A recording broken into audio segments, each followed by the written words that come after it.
everybody doing their own thing to make the country better. That's the whole point of my Build Nigeria. Okay. It doesn't have to be that you set up a factory or whatever. Even though that is good, but you only took on that. Is it the fact that you're not dropping litter on the road, or is it the fact that running a red light? Or running a red light, yes.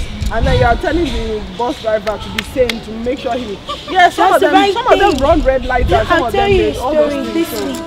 Just at this junction, this St. Agnes junction, you know, normally police is there, so there was no police, and the place was a market. Yes, no. So I was like, I now said to Did you get that from? I didn't get that from my car. I was like, why can't we behave normally? Yeah. And then one bus driver was like, you too talk. I said, oh, that too talk.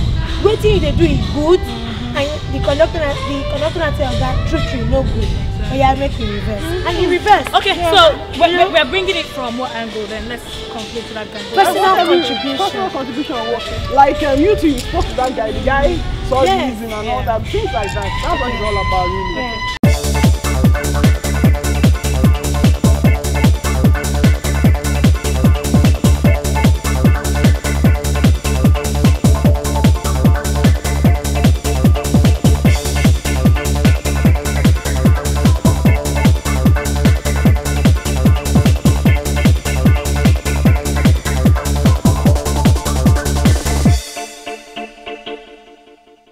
How's your week? It was fine. I told you guys about my week. It was more good. Hugs. No, they've graduated. Off air. They've graduated. You really need to hear. Share. If I shared it, I don't know where you were. I'm for those of us who didn't listen last week, Taiwo got a memorable hug. A hug that its memory lasted from like Tuesday to, and that was still her high point as at Saturday. So if you're the person who gave her that hug, just know that you're a hugger of life. Okay. What happened to me last week? It was cool. Yeah, Nigeria was 54, and that was like my high point. We had a break now. We're happy about that. Oh yeah, we had that. Have you forgotten what's the issue? No, honestly, because the work that happened to me, not the work I did, the work that happened to me between Thursday and Friday made me forget. I want to join you on that. Oh my god. The work is still happening to me as I speak. People outside should come and save me. I'm begging. So yeah, I had a good week. Yeah, Nigeria is beautiful. Mine on October 1st I won something. I've never won anything before like that. Yeah, that's good. I went for a program on the platform and I happened to win an autograph book. So I was pretty happy. I was like, yeah.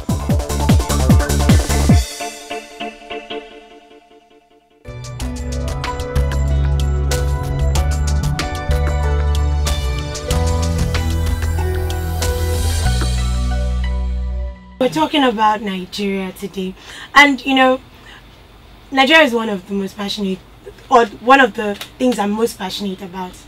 Because I don't know, Ngozi doesn't share my passion. No, I know. I'm feeling the passion as across the room. Yeah, you know, everything I do for the love of country, all those things, you know.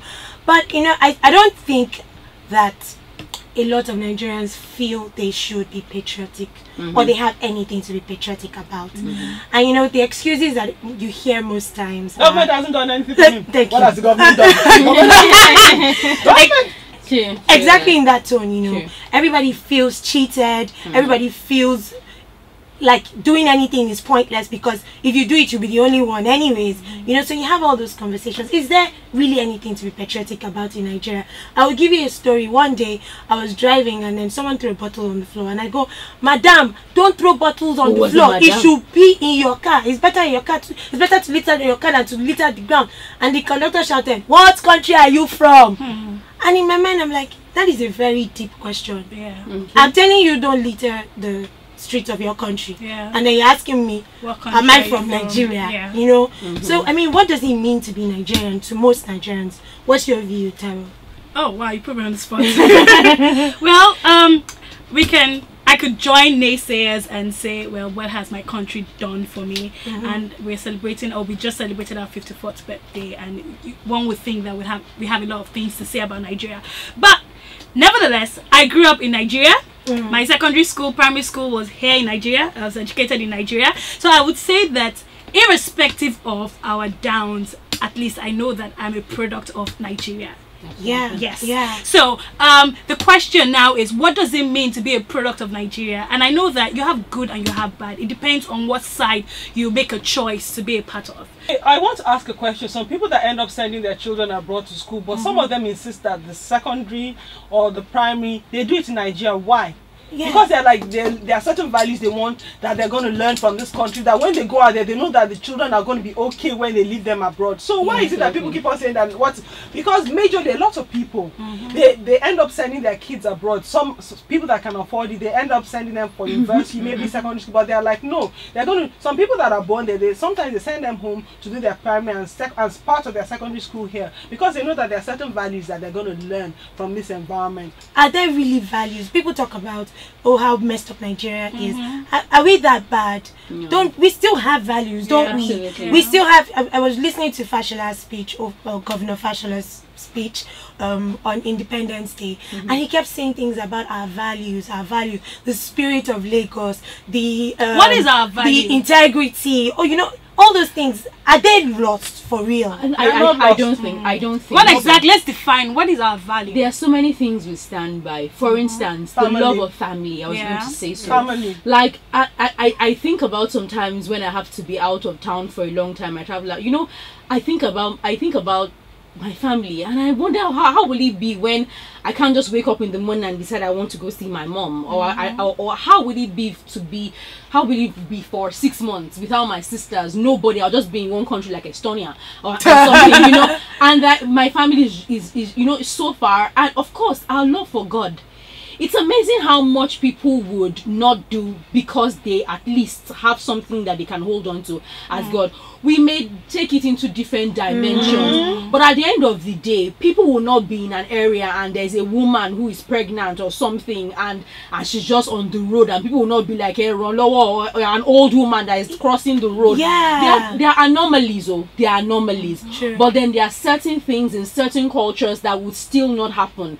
There are certain parts of Nigeria where you cannot talk to your elders, and somebody who is even just listening and just sees maybe a streak of gold hair on the woman's hair will be like, don't you know that woman is old enough to be your mother? And the person will have every right to go after you, even if the person is a witch or something. Go after you and say, and even get the backing of other people in the place. So I see that. I see family, I see God, I see respect. You know, people talk about our hospitality, and so I work with a lot of foreigners, and they're like, Nigerians are so hospitable. Fine, it may be because we have that Ojoaye for we goes to, we have that way we exalt, but like we don't. But it's not only that though. Even a stranger who is black who comes to your house, you know, they will take care of you. We see that, and like you would serve your guests 2 pieces of meat and go and eat maybe the fish, the back of the fish in the corner. It's because you want to look nice, but eventually your guest goes home feeling, you know white. You could come to their house and they will shut down the power on you. You know, or even Africans that live in, they can just shut you down, tell you they can't afford to take you somewhere. But if you have a cousin who comes to your house, you feel so responsible for the person's fun.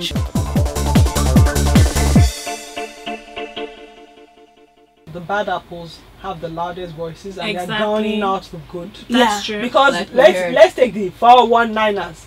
They have the fraudsters they made it such a big deal that's what they see. In the Western world. But meanwhile, we have so much going for us. We have so much. And the thing is that because we are letting those ones tell our stories, they've skewed the story in another direction. So my brother told me one story today. He was trying to do driving lessons, so he got this guy to help him out. So they were gisting on, as in, you're driving, and he asked him, I was like, oh, what do you do? And I goes, he does Yahoo. And my brother was like, that I don't understand Yahoo. He said, yeah, internet. And that's what he does. So later on, he came and helped my brother. So my brother said, let me pay you money. So he paid. He said he sent him a text with his account number. My brother now wanted to confirm. My brother called him. There was now a funny sound. It was not like, is this you? Are you the one? And I said, yes, it's me. That's my Yahoo voice. Call me back. Call me back. I cannot. I said, call me back. And my brother said that he was now bothered that let him not go and pay money to the wrong account. The guy now called back. I said, it was me you were talking to. That he was around his office, his Yahoo place, the internet place.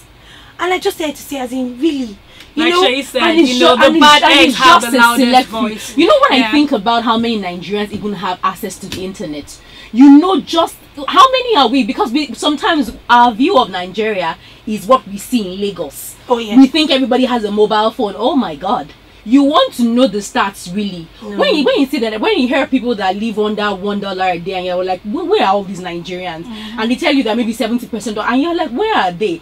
We are sometimes when we sit down in Lagos or something, our view of Nigeria is what we see. And let me say that Nigerians also have the entrepreneurial spirit. Yes. You know, so yes, we have 419, like Ngozi was saying. You know, even the people who are not in Lagos are finding things to do.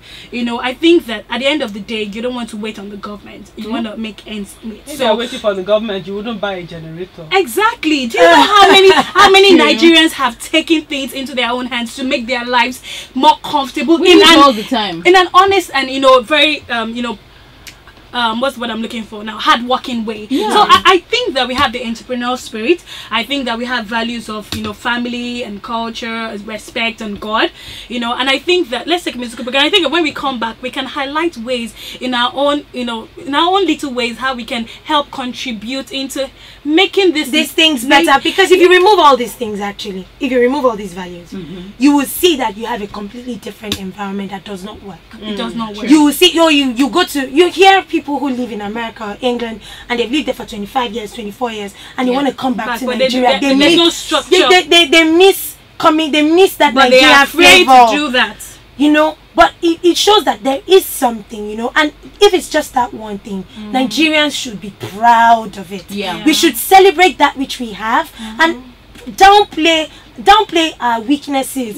I mean, as in my colleague was talking about it this morning on one TV station. There's Ebola in another country and they didn't even list it there that there's Ebola somewhere, but if it's Nigeria, Ebola has come. We will be celebrating our weaknesses. Nigerians need to take the press of their country into their hands and change the story that we're selling outside. Let's go on a musical break, and when we come back, we'll be talking about what you and I can do to build our country and make it the country we want to see tomorrow.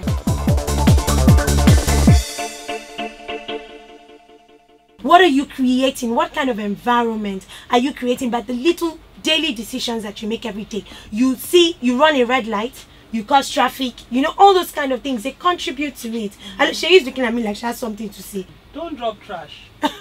Don't drop trash. I personally, I don't go about dropping trash anywhere. So people may think I'm weird because, hey, but that's since I don't do it.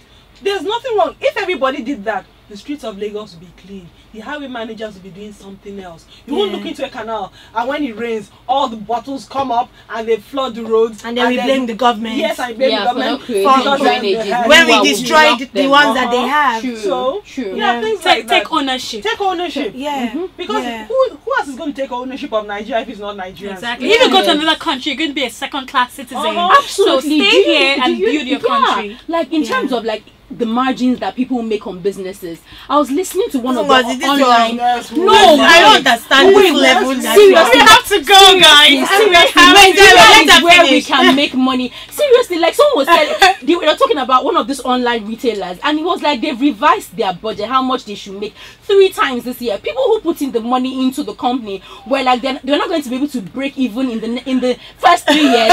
They have broken even, and they're even putting more money. No, that's the Nigerian story. Nigeria is green. Nigeria is green, but we need to encourage lawfulness. I think that is the point. I think that's where we should start. In terms of economical progress, we've been we got question about recently. That. So I think that Nollywood. Yes, we Nollywood. Need to encourage lawfulness. At the end of the day, you know, we want a structure where everything thrives because we are all growing. But at the end of the day, what is holding that growth? It's Nigeria. So we have to find a way to fix it so that we can all be comfortable. We have to get our and it starts with you and me, right?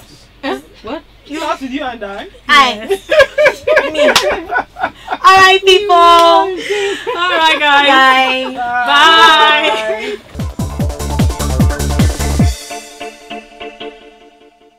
You're looking very elegant. To say. Yes, you know.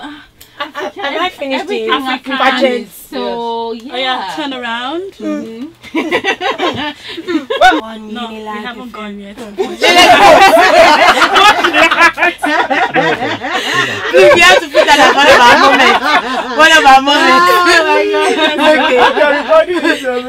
Okay. 1 or 3. No, you can't go. Oh, that one now. Give me the right signal.